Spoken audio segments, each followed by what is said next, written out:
ఏండి నా ముక్కు మొహం కాకుండా అసలు నా గురించి ఏం తెలుసు? నన్ను తాళికడమంటే మీరు ఒప్పుకుంటారేంటి?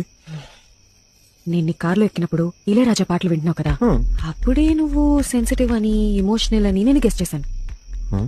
ఒక ఆడపిల్ల వల్ల చనిపోవాలనుకున్నావు కదా, అప్పుడే నువ్వు ఇన్నోసెంట్ అని కన్ఫర్మ్ చేసుకున్నా. అన్నిటికీ మించి చూడ్డానికి కూడా బానే ఉన్నావు కదా. ఏంట్రా ముచ్చట్లు? ఏంటండి కొంపకాలు ఒకటి ఏడుస్తుంటే దుంపకాలు ఇంకోటి ఏడ్చాడంట. మీరు ఉండండి, మీరు చెప్పండి.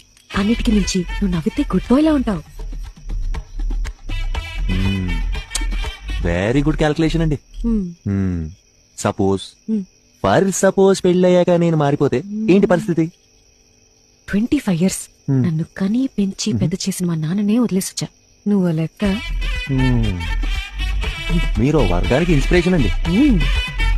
ఏండి నా ముక్కు మొహం కాకుండా అసలు నా గురించి ఏం తెలుసు? నన్ను తాళికడమంటే మీరు ఒప్పుకుంటారేంటి? నేను నీ కార్లో ఎక్కినప్పుడు ఇళయరాజా పాటలు వింటున్నావు కదా,